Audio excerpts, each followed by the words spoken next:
You are listening to Tales from the Vale, hosted by local pizza proprietor Tony Michelot and Lee Gilligan, peripatetic wine industry veteran. A podcast where we have conversations with wine industry personalities, passionate foodies, business identities, and community leaders who live, work and play in and around McLaren Vale and the Fleurieu Peninsula. Tales from the Vale.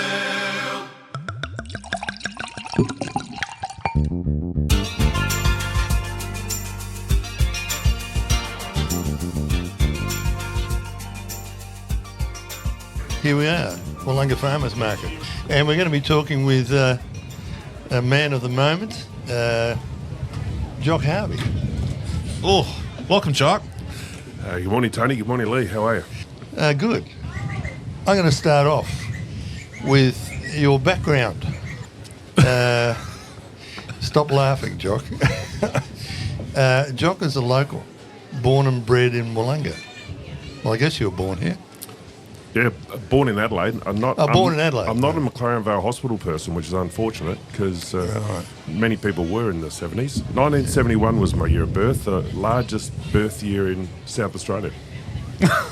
That's a fun fact for you. Yeah. What was going on?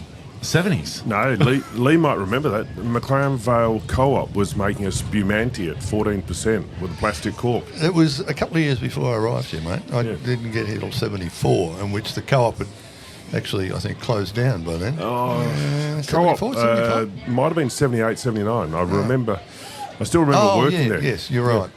We used to, my mother worked there, and we used to load Riesling and Moselle and brandy by the flagons into the shelves. Moselle. They were the golden years. Well, they also made some great wines. They made a trophy and a really good black label Cabernet. So we used to get the end of Sunday tasting room bottles at home, and were introduced to wine at an early age. Who was the winemaker there, though?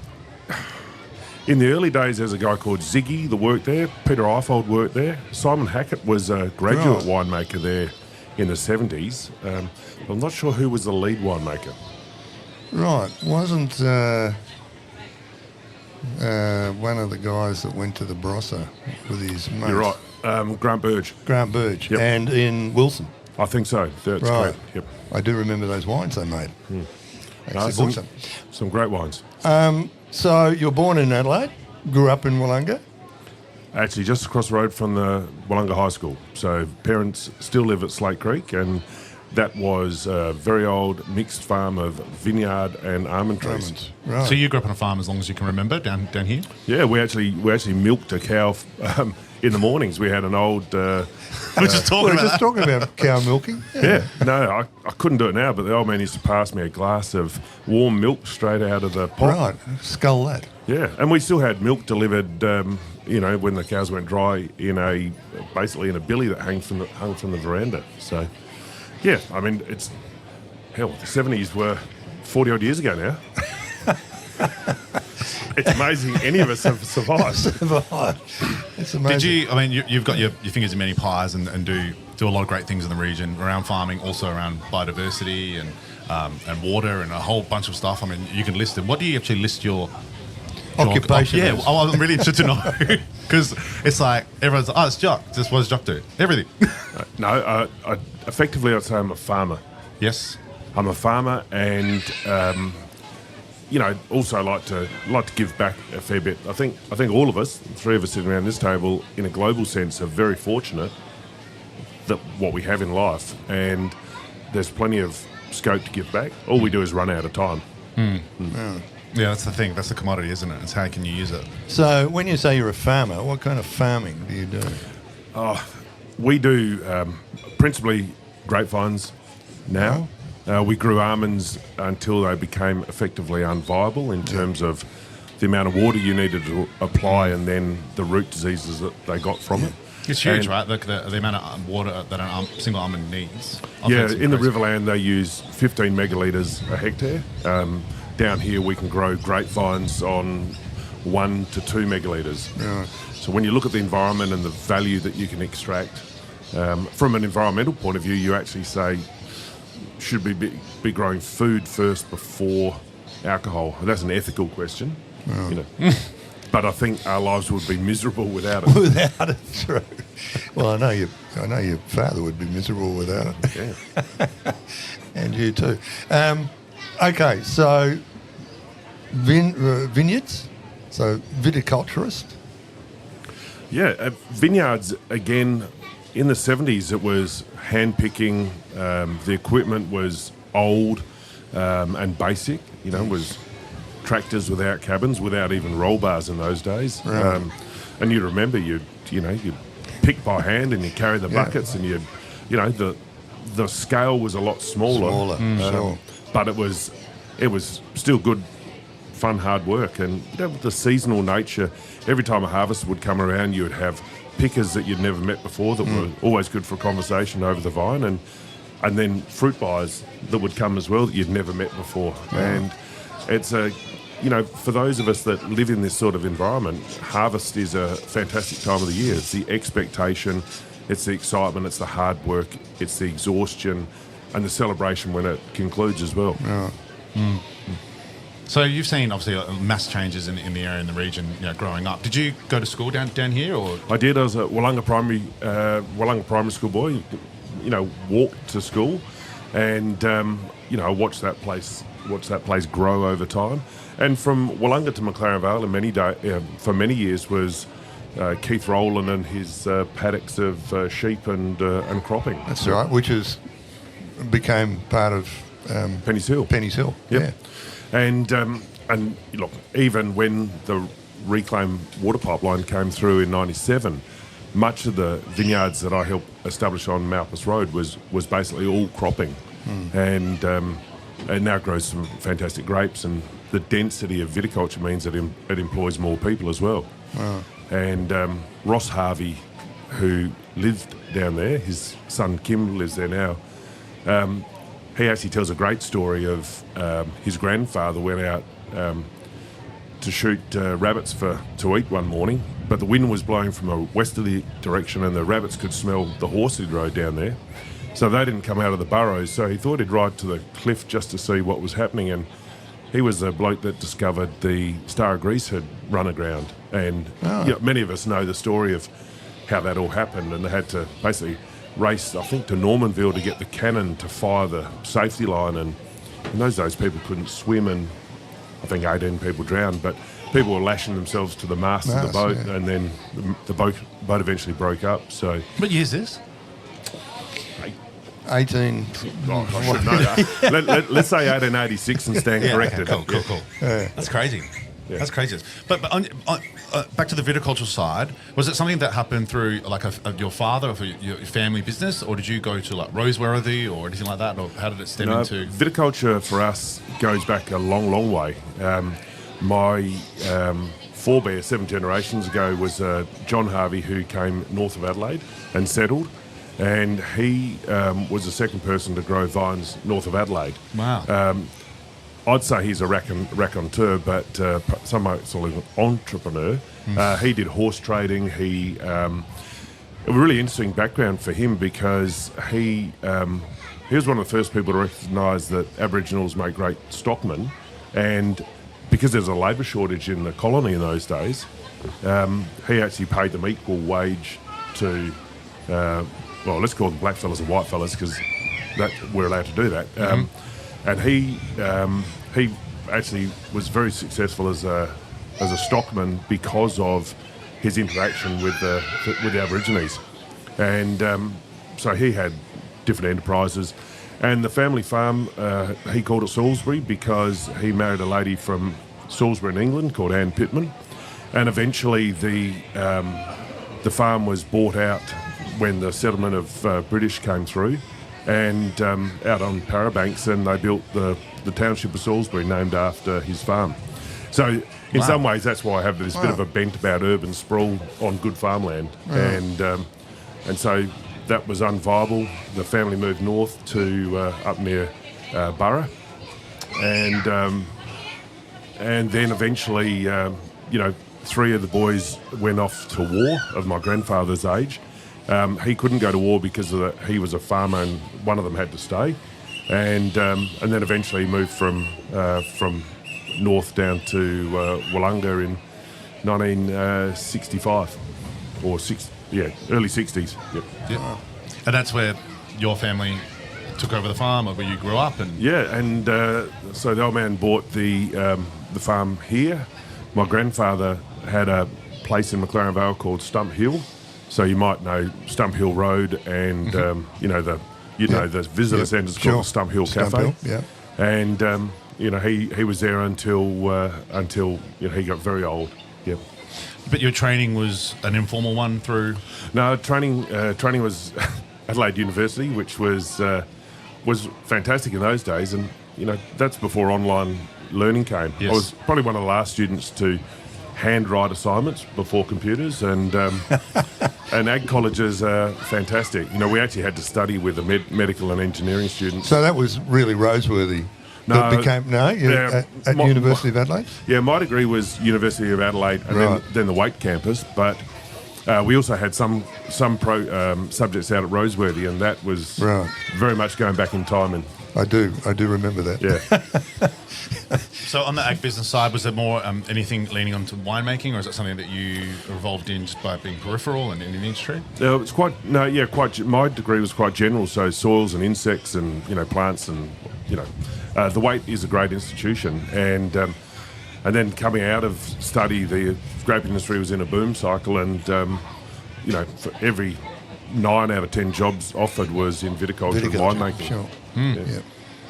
And I went straight into work for Paul Buttrey at Gemtree. I'd previously worked with Paul at Rycroft, and so Paul knew me very well. I worked under Nick Holmes for a number of years. Nick Hazelgrove was on the press on night shift, and I did the press on day shift, and then they threw me a shovel, and I dug out fermenters for a number of years. You tell a great story in our pre-interview of remembering racing down harvest and racing cars to go to the press. Or so in those days, the McLaren Vale Co-op, which is now unfortunately just the wattle stone building left, was in the main street next to the bowling club. Is this what we were talking about with Jim Zarella and Jim's dad? Was this just sort of a community way to press grapes? Or well, it was a co-op, and co-ops generally fail, unfortunately, because they accept everyone's fruit. And then Jim's father, Vic, was one of the group that bought it and renamed it Tatachilla, and then it got acquired by Lion and became part of the Banksia wine group. So then they closed it down, and then Warren bought it, and and the rest is history. But I actually think Karina Armstrong's got some plans for it, so that'll be great.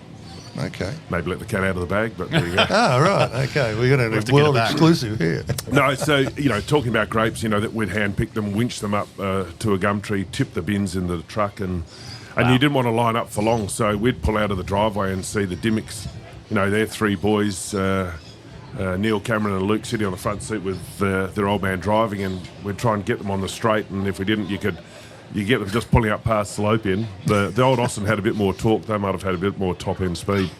But, of course, we grew quality grapes, and Noel grew Palomino, which is heavy. And this is how far it's gone. I mean, in those days, Noel grew Palomino, and it was furrow irrigated. And what is furrow irrigated? Well, furrow is basically where you dig a trench alongside the vine and then just let water run like an open trench. Yeah. And we moved pretty quickly to drip irrigation, which in those days was microtubes. Because at night time we'd have to move aluminium pipes all around the almond orchard and move the sprinklers from one spot to another. And then with a grapevine we had a travelling overhead sprinkler.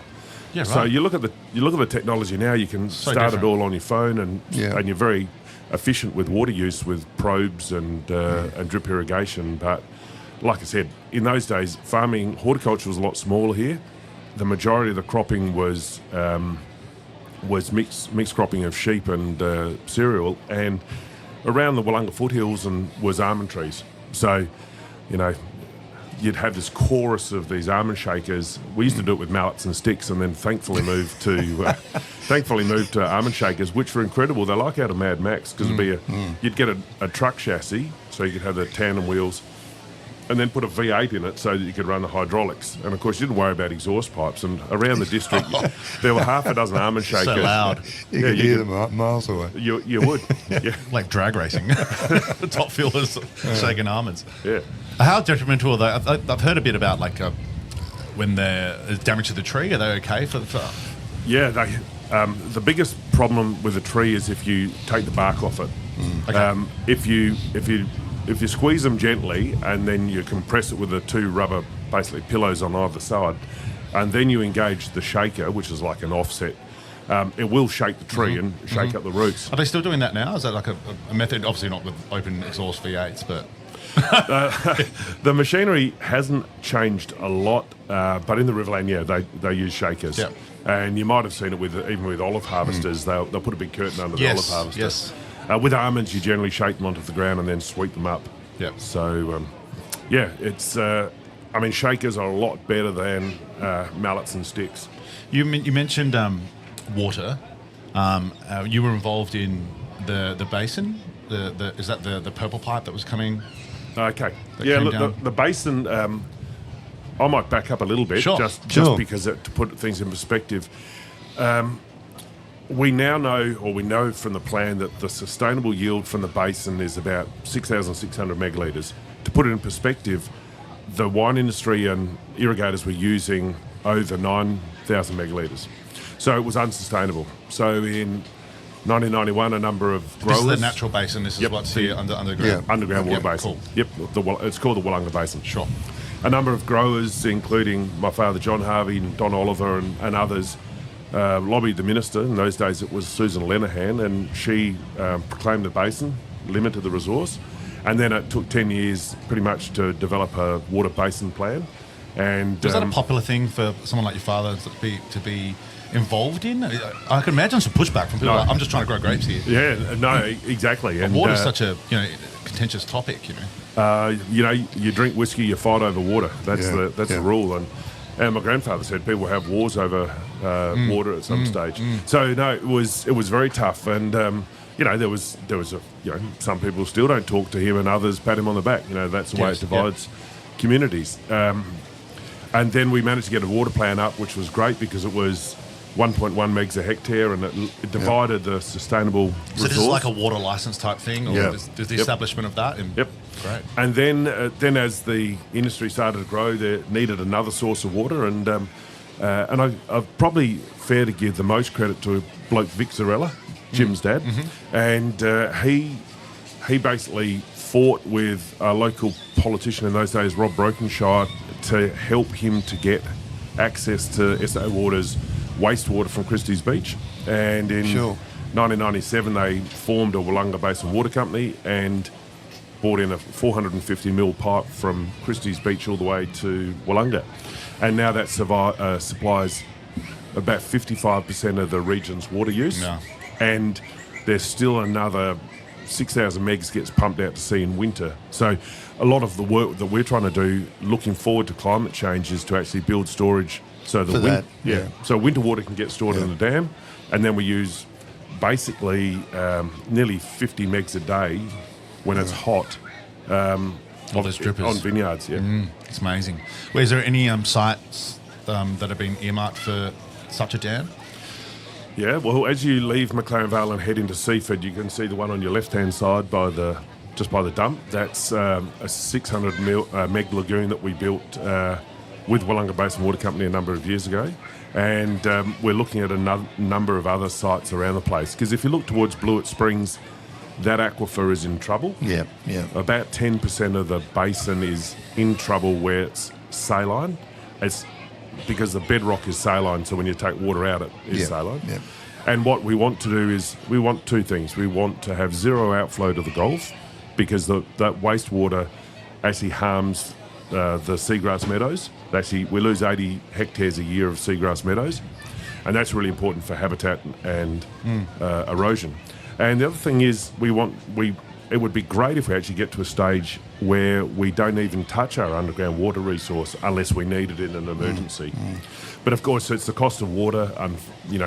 Willunga Basin Water Company used to be owned by local growers, and then they sold it on, and now it's owned by,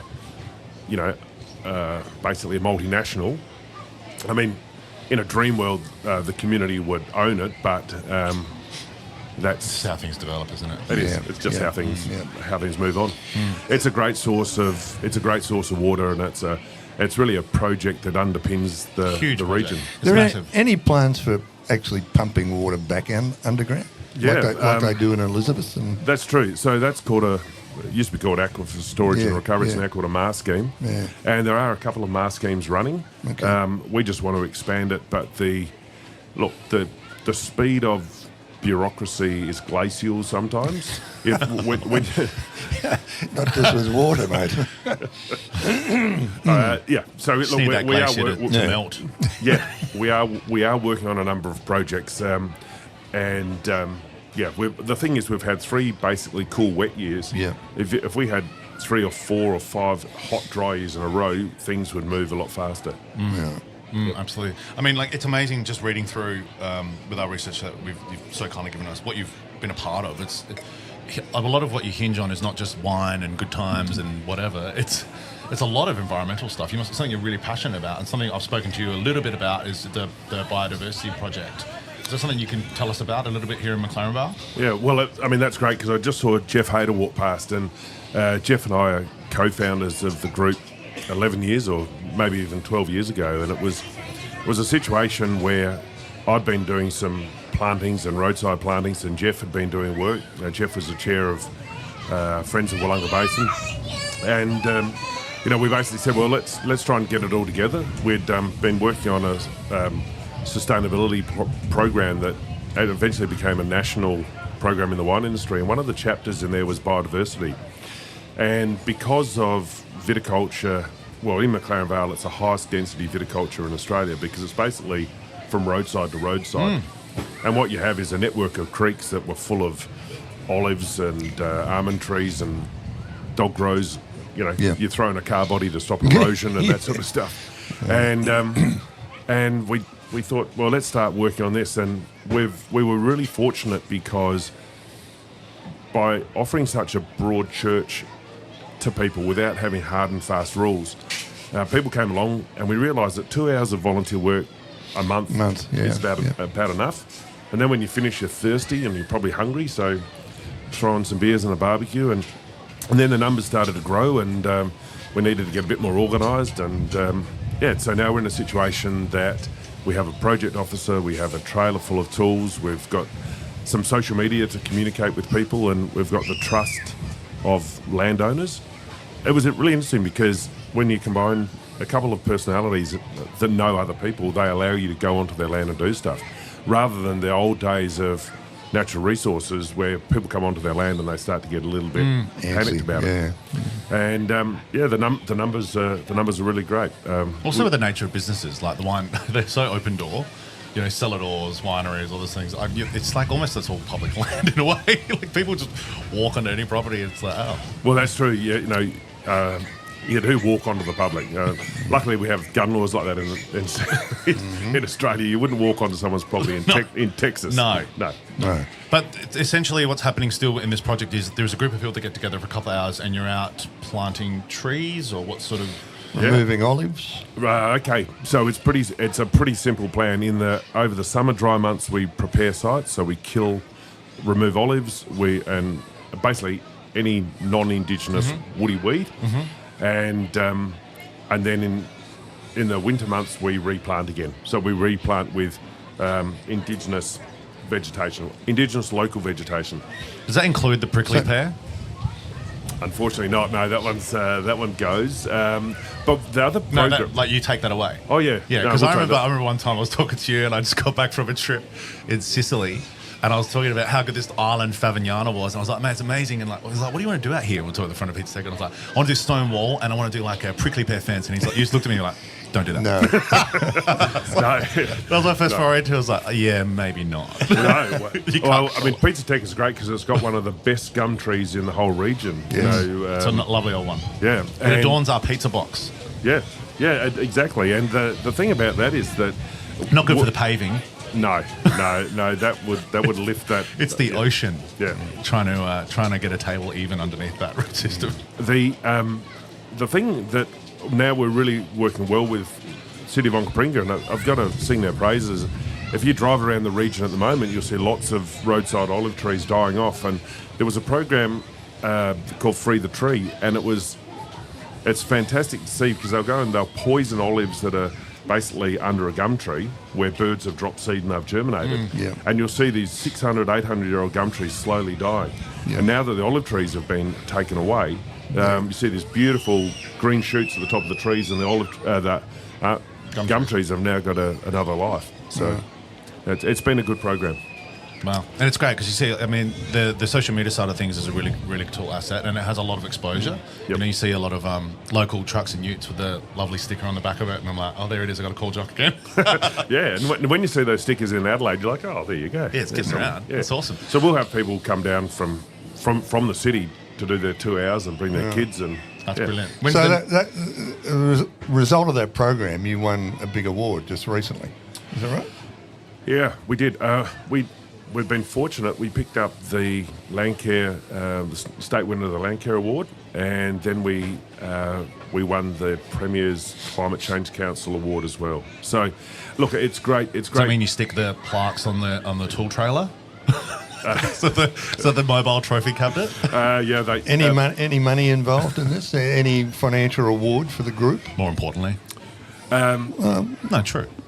No, we missed out on the big $10,000 one that went to City of Mitcham to do a video about Sorry, I should laugh. EVs or something like that. Right, great. No, Okay. look, we've got to say our group is pretty well funded because we've got we don't ever give anyone free labour. When we're found with volunteer work, if the landowner is co-contributing, you get a much better result. Right. If you just go into someone's land and remove their work, and They think, oh, fine. Yeah, I don't have to do it's all free. Yeah. So we vet our partners pretty closely, and if they don't have skin in the game, we just don't do it because we value our volunteers' work really well. So that means we have to be organised. When they turn up, they've got something to do, and then when they finish, we stand around and have a chat. Hence why I know you've got a coordinator and all that sort of thing, because I can imagine it'd be quite time hungry. It's amongst all the other things you do. Yeah, we've got a central organising group that works. We've got a field day group. So guys like Sandra and Gary Jobling are fantastic. They organise the trailer and they keep everything tidy and they get there early and sort it out. Because I said to Jeff one day, I said, our role now is to make ourselves redundant. Right. And he looked at me strangely and I said, because if we do all of the work and don't let any other people have a role, then it's going to drop away. Yeah, you need people involved and to get get their skin in the game. Where do you get all your native trees from when you replant? So lots of local nurseries. So we've got some guys up on the hills. We've got Indigiflora, SA Flora are great. Greening Australia does some good stuff as well. Right. Trees for Life. And it's just a matter of making sure that we actually have local indigenous species. Right, so they're not just a general indigenous species. It's got to be local. specific to the area. Yep. Yeah. Firstly, because that's the correct one in terms of the history and the biodiversity. Sure. And the second thing is that they're proven here as well. And Lee, here's an interesting thing, because I reckon you were part of it when we did the Trot Avenue outside the Salopian. Yeah. And council worked with us, and it was actually Greg Petman, his son, explained to me a tree will grow into something that's going to change the landscape. And you don't want necessarily a straight avenue of spotted gums because they're from New South Wales. You want that mallee box because it's part of our landscape. Mm-hmm. That's it. So, we can edit that. That's fine. Don't worry. Well, that'll chop there. It'll be so smooth. But segueing in.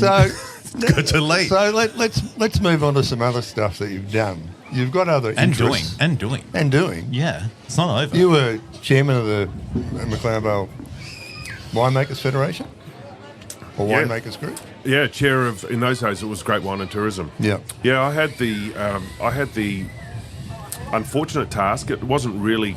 It was necessary in those days. You'd remember very well. Mm-hmm. You know, we used to try and raise funds to keep the visitor centre open. Yeah. We actually did nude nude calendars as well. You remember I do those? remember that, yes. Yeah. No, who put your hand up for that? Oh no, there's nudes of Justin McNamee, of Warren Randall, of course, and Of course. yep, Charlie Wish as well. Yeah. yeah. I'm seeing a grapevine leaf. Oh, it was very, very tastefully done and beautiful photography. But look, eventually the visitor centre was something that we just couldn't sustain, and unfortunately, when I was chair, we had to restructure all of the staff and then managed to sell the centre back to the council. Yeah. And it's now operating probably in its correct way, where it's a visitor centre for the region. So yeah.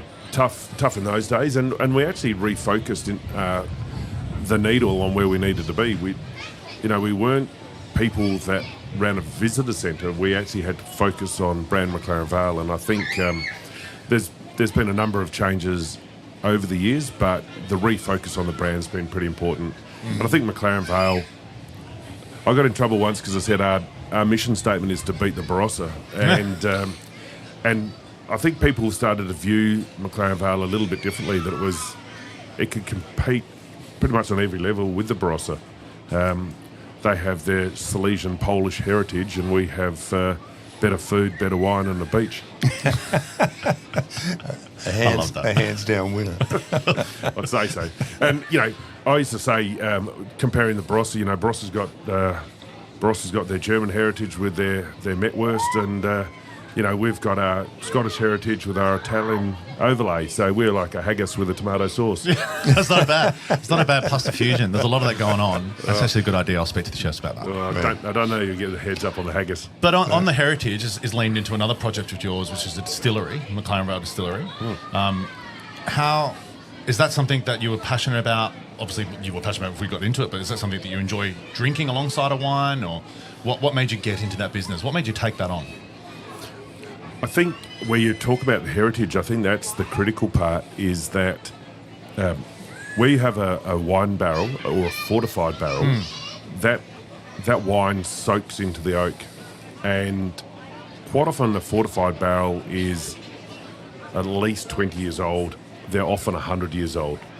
And then when you drain the fortified out of the barrel and you put, it's called new make spirit, so you get basically get beer and you distill it through to a spirit, so it's a malt spirit. And that's a solvent, it's an ethanol. And as that goes into the barrel, and on a warm day it pushes into the oak, and then on a cold night it comes back out of the oak. And that piano accordion effect dissolves all that flavour, which is history. So rather than those barrels being chopped up for firewood or for a pot plants, we now fill them full of spirit, and then in 2 years' time they become whiskey, but we often don't release them until they're 7 or 8 years old. And that whiskey is unique because it's a single malt, single cask release, and those barrels tell a story. So, for example, the Maxwell bourbon cask, the held mead, there's only 120 bottles of that. And then the most popular one we've just sold out of was an Oliver's Taranga port cask, and that tells a story that Karina and Don can talk about what was there beforehand. So it preserves the history of the region really nicely, and we're fortunate because we work locally with wineries, and I think one of the things that I'm proud of is I had a chat to Peter Dennis sort of in his final years, and he asked if I was interested in his fortified collection, and of course I said I was, and I bought it. And to do Peter, Peter's honour, he wrote down some history of the barrels, and the history of the barrels is fascinating. And so when we do a release, either of one of the Dennis ports or a whiskey that's been in the barrels, we can actually tell the story not just of Peter, but of Peter's father. And when we do a Woodstock barrel, we can talk about not only the next generation of Peter and Max, but Scott Collard and even Doug, who was the pioneer or one of the pioneer winemakers in Australia. Sounds hugely collaborative. Collaboration's what we're about. And mate, you know, this region, people say, oh, what do you do? You actually say, well, we're in the flavour and entertainment business. You know, you don't make pizzas, you do flavour, because you do everything from the chili honey to the, you know, the salami, all the way through to limoncello and espresso. You don't talk about pizzas, you talk about flavour, and it's a celebration. And, Lee, you know, your time, you know, your early days at Wirra Wirra, that was introducing wine and food to a whole new group of people. And Wirra was always a celebration.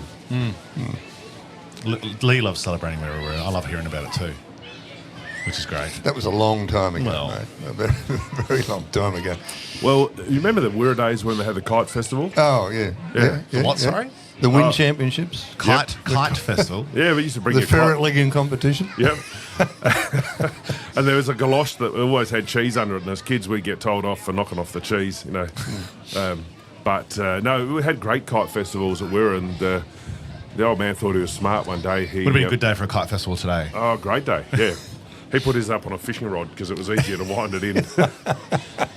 Tell me about Paddock Monkey. Paddock Monkey.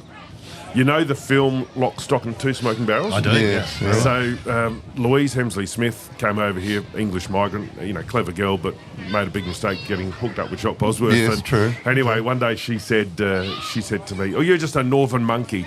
I said, I called her a northern monkey. She's actually from Sheffield, and she said, "You're just a paddock monkey." And I said, "Okay, well, I'll use that one." And anyway, so we made paddock monkey sauce, and I'd been growing habaneros over at Jerry White's glass houses. You used to bring some in to me. I remember I that. did, yeah, those beautiful habaneros, and I think you used to use them in your honey sauce for the Diablo pizza. Yeah, the chili, yeah. Yeah, and anyway, they'd always get ripe during vintage time, and I'd end up harvesting and have so many I'd end up having to buy another freezer to put them in, and I then turned them into chili sauce. And Toff West had just started Homegrown Bakery, and I said, would you like to sell the sauce, and the proceeds can go to Oz Harvest?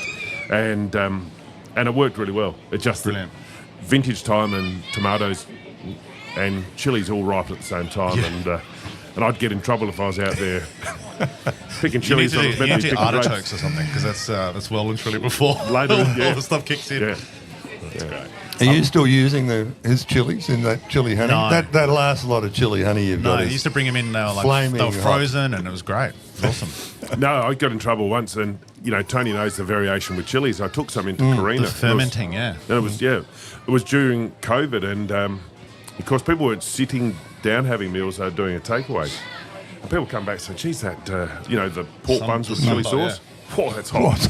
Because it was just a different batch of chilies. I think I might have given her some bolognas or something. They're a great thing to grow, chilies. I don't know, like, are you meant to get multiple years out of the plant? You can get multiple years, and I've had 2 years out of mine. I've had 3 of the ones at Pizza Town. I thought it was like 1 or 2 max, and it keeps coming back. It's really cool. yeah, the farmers market still makes me laugh with chilies. And your mate Norm Dool, I grabbed this chili plant. A lady had it for sale, and it was a hot habanero. And I walked through the market with this big plant, and Norm said, "What's that?" And I said, "Oh, it's this new sweet apricot pepper they've got down there." And I snapped one off, and I bit it in half, and I put it on my tongue, and I gave it to him, and he crunched on it. And I won't use the words he used. He went bright red. He snapped his baguette in half. He was jamming bread in his mouth, cursing me. So I reckon I got 12 people walking through the market that day. That's amazing. That's very cruel. Harvest still excites you? Obviously, like your work, you still get that feeling like you did when you were a kid? Yeah, you do. And Because you're involved, do you do something with the tractor run, and at the pub every year I usually get a text message that come down, da-da-da-da. I never could make it, which is terrible. But I think that's more about mental health and the state of the industry, and men not being great at talking to each other, and possibly, probably women as well. What happens is it's an agricultural thing too, really, isn't it? it is look, rate of suicide in agriculture is way too high. Unfortunately, vets are number one, but. So this is just a social gathering. Is it on a Friday morning? It's Friday lunchtime, bringing a tractor to the pub. Because what happens is we have the bell ringing the next week, and bell ringing's great. This is for the bushing? Yeah, but some people don't feel that they belong in that crowd. So just to turn up to the pub and have a schnitzel and a bit of a chat with other people, because over the last couple of years, a lot of people didn't have homes for their fruit, or fruit prices are low, and they actually, when they realise they're in the same boat with other people, they don't feel as isolated. Yep.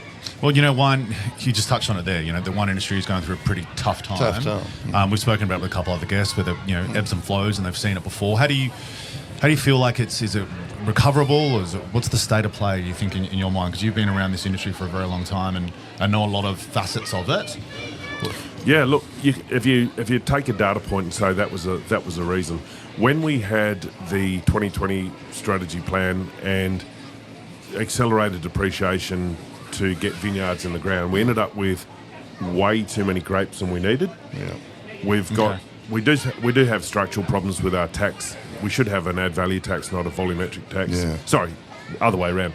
Should have a volumetric tax, not an add value tax.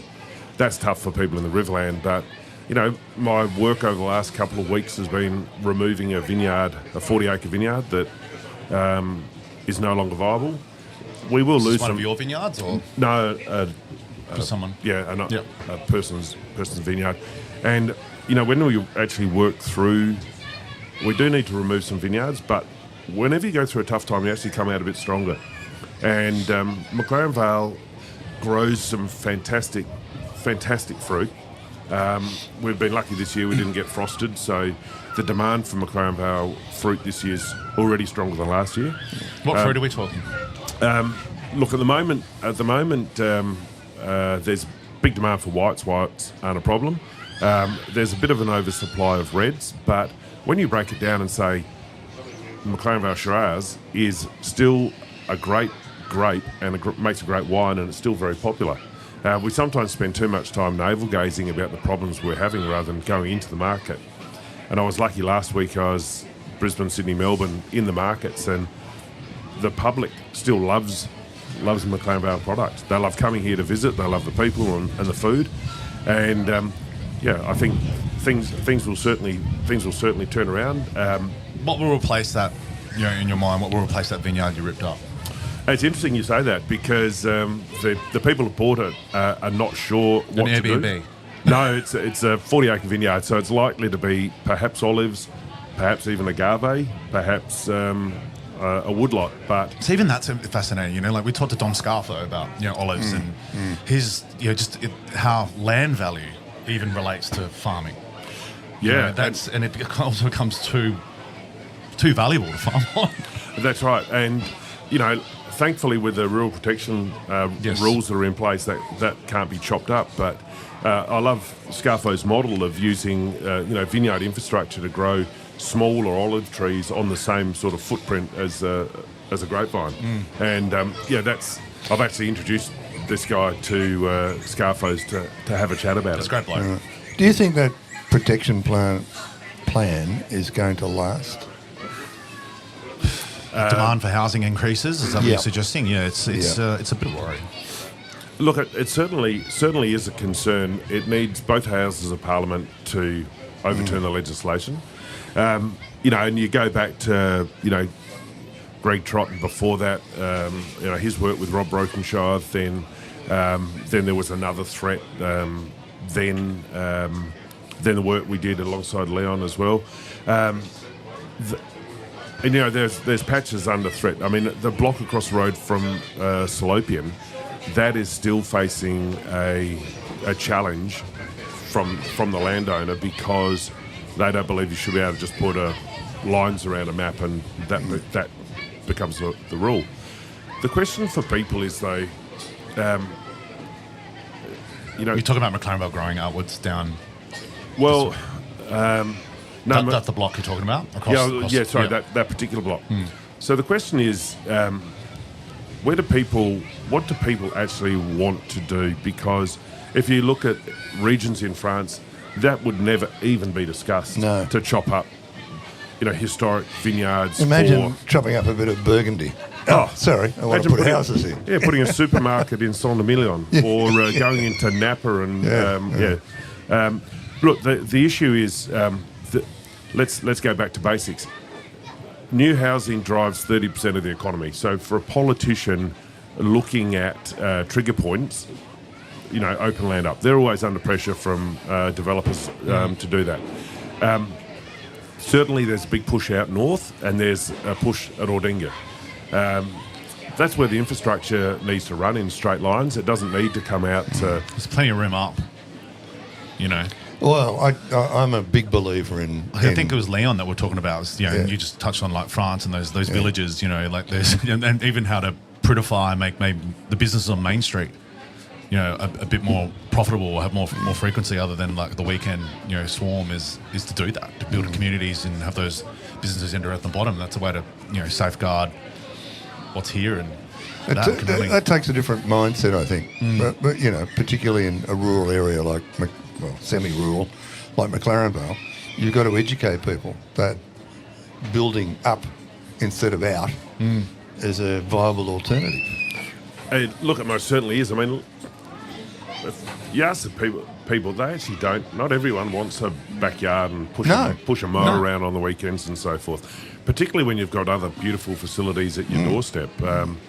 So, it is a bit of a change in mindset, but there's economic forces at play and lobbyists that sit there.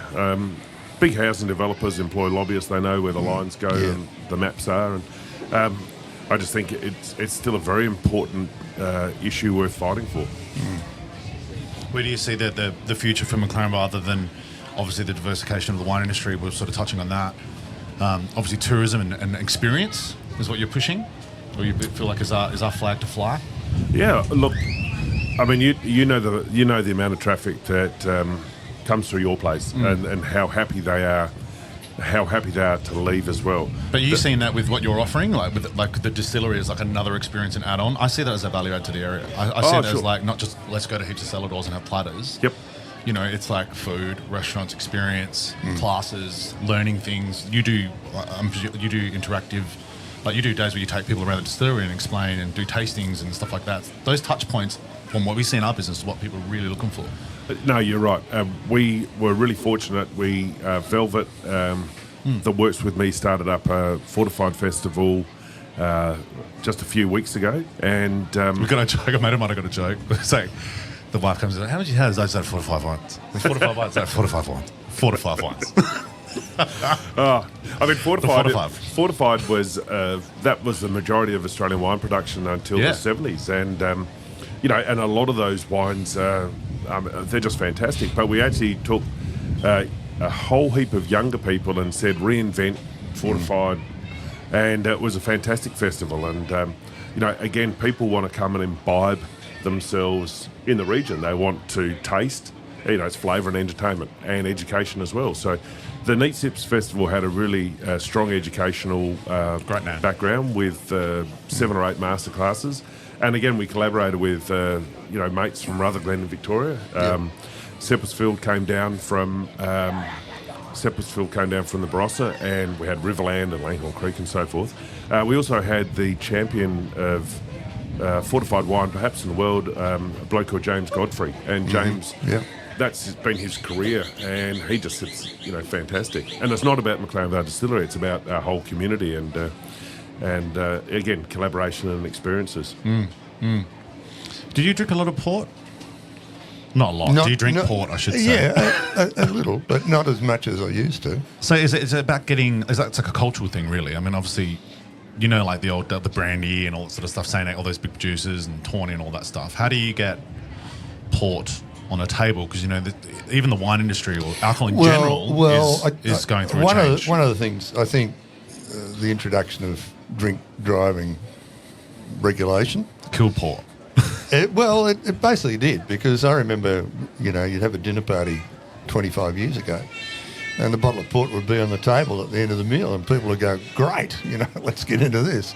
Nowadays, people go, oh, no, I can't. Yeah, well, they've had that one or two. I've got to drive. They've had that one or two, which is usually their wine with their meal, and that's the limit. Okay. Well. And so I find a lot of people are selling port in 375ml bottles now. Smaller. I mean, I still buy it. If you could just mix it with some bubbles and put it in a can, you got a surefire winner. Yeah, well, that's exactly what one of the masterclasses was, how to use fortifieds in cocktails. I mean, at the distillery, our number one seller is muscat. I mean, people, the aromatics of a muscat and across the palate. We've got to get some in the restaurant. We've got to bring some down. Yeah, put on the shelf, put on the list, because you've got to do it. Well, the range, like I love that supporting that and having like McLaren Vale something on a bottle. I think it's really nice. It's good, good for the region. Look, it's great for the region, and I think we're all supportive if someone comes up with a new idea or something a little bit different. Just give it a crack, because it lifts the whole region when that happens. We've spoken about that, like with we touched on it before with downturn in wine, but also behaviour of alcohol consumption, not only affecting the wine industry, but also the exporting side of things. So have you seen a pattern, or are you seeing a remodelling of that within your business? Yeah, the numbers coming out of the US are quite interesting, particularly where cannabis is starting to become part of culture again. It's crazy. They call it the green rush. Yeah, cannabis jellies, cannabis in wine, and just smoking cannabis again on the streets. I don't think we should demonise wine or alcohol, because wine, of all of the alcohol beverages, wine is one that is consumed normally with a meal and with conversation. Yep. So it's not, it's not that category that you often look at. It's the health debate is a really interesting one, because the actual data set can be manipulated either for or against wine. But where you actually have a very safe farming system underpinned by sustainability programs, you have regulations about food safety, and then the fact that it employs people, it's part of our culture, it's part of our food experience. We should be celebrating it, and people trying to chip away at the wine industry, it's a little bit short-sighted. Yeah, you want to add to that, Lee? No, I think you've pretty well nailed it. I guess just enjoy things in moderation, and you'll be fine. As healthy as it could be. Well, yeah, let's make moderation a nice broad term. Yeah. Yes. Everything in moderation, even moderation itself. What's keeping you busy, and what's going to keep you busy in the future? Well, I mean, later today I'm going to be peeling some mandarins to do gin. It's a nice circular economy, because the fruit then goes across to green juice, and they'll make juice out of it. We're finally lucky that we opened up a gelati shop, because we can finally use all our lemon juice for the limoncellos. So now we got lemon gelati. Do you want some mandarin gelati? Yes. All right, good. That's another problem solved. That's a good I'll trade you some gelati for mandarins. Oh, perfect. Look, at the moment we've got a biodiversity field day on Sunday, so that's tomorrow. So that. Oh, right, one of the planting days. Tomorrow is a planting day. I think it's the last planting day of the season. Whereabouts are you doing that? So that's at Ringtree Bend. It's called Ringtree because it was an Aboriginal marker tree. They put a ring in it, and it's called. Anyway, it's a cultural marker, and lovely couple over out of Dutton Scully. Okay. So not far from the old Dennis family, where they used to have the hatchery in those days. Yep. Yeah.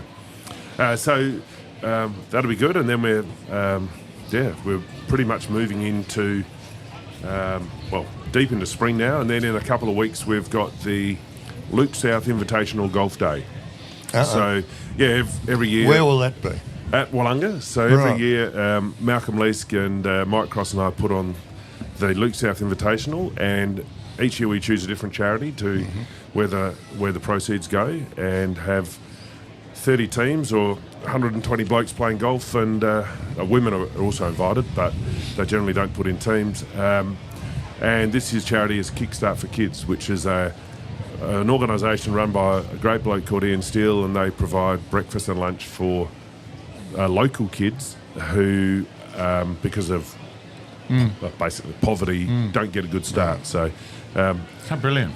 Yeah, they've done a great job with that charity, and it's a really good hands-on one, and they also offer corporate sponsorship where people can go and serve meals and so forth. So it really does look after, children in our own community. So we're just very fortunate to be part of it. Speaking of children, you got a couple of your own? I've got two lovely daughters, both both very smart and very different in their own way. And they keep you busy. Well, Are they helping you pick mandarins? So I said to the eldest, I said, I'll pay you to peel mandarins. She said, how much an hour? I said, no, I'm not paying you by the hour. I'll pay you by the kilo. And she said, how much? I said, I'll tell you what, I'll pay you an adult rate, the same rate everyone gets. So the harder you work, the more you earn. Right. She wants to know. How did that go? Well, she's still negotiating. She hasn't started peeling yet. Learnt well. Well, I did tell her, I said, never start a job until you negotiate, otherwise there's going to be problems down the track. So she's taken that advice and running pretty hard with it. That's awesome. Yeah. That's awesome. And yours? They're great. Yeah, we got 2 girls now. Had another. Sue's had another little girl 6 weeks ago called Rafa, and Gigi will be 3 in March, and just amazing. Just love it every day. Isn't it funny how horrible dads have lovely daughters? Yeah. It's destined. I've often thought about that, particularly with him. Yeah, I think it's karma. I wouldn't change a thing though. I wouldn't change a thing. Daughters take after their mothers. Okay, one of them does. There you go. No, I actually think it's good for men to have daughters as well, in a way that it moderates. It sort of Lee, as you know, the position of females in society now compared to 30 years ago is different. And I'm not saying we were misogynist, because I have a very strong mother and a very strong sister, a very strong aunt as well. And then you have a chat to someone like Pip Forrester as well. So we had great role models around us. Sure. But now the making sure that the opportunities that girls get, building strong independent women. It's incredible. Even in sports and stuff like that. Look at the sporting communities and how many sporting opportunities there are. When I was a kid, there's no girls playing footy. You know, and now there's it's on TV. It's like there's leagues of them. There's so many multiple teams. It's amazing. I just think it's great. It's so good for our girls. Yep. I'm not sure that you see me limping around. I'm not sure that I'll get the girls into football. Get them into something where they make plenty of money. Well, you get them into whether they like enjoying. Golf. I don't think you can really choose, but it's soccer or whatever. Cricket would be good. Well, I just said to them, I said, your skeleton now is going to last you 100 years. You don't want to be busting buggered up like us. Yeah. So, True. Yeah. Well, you started the podcast with, giving back and you don't throw it around, but you are a pillar of the community. Hearing what you do and what you give back and do is just, it's pretty awe-inspiring. So well done. And thank you. You're a busy man. So thank you for spending your time. Thanks, Jock. An hour with us. Much appreciated. No, thank you. It's always good to talk about the community, and I love what you guys are doing with this, getting some oral history down as well, right. because absolutely. Unfortunately, our time here is a lot shorter than you think, and when you're halfway through, you realise there's not much left. Halfway? God. I'm 3/4 of the way through. No. Well done, Jock. Anyway, thank you so much. Thanks very guys. much, Jock. Good on you. Cheers. Thank you. Thanks. We hope you enjoyed this episode of Tales from the Vale. Be sure to like and follow us, TFTV Podcast, on Facebook and Instagram. To stay up to date with all things Tales from the Vale, be sure to join our mailing list. Just visit our website, talesfromthevale.com, to sign up. You can email us at hello@talesfromthevale.com for any advertising and general inquiries.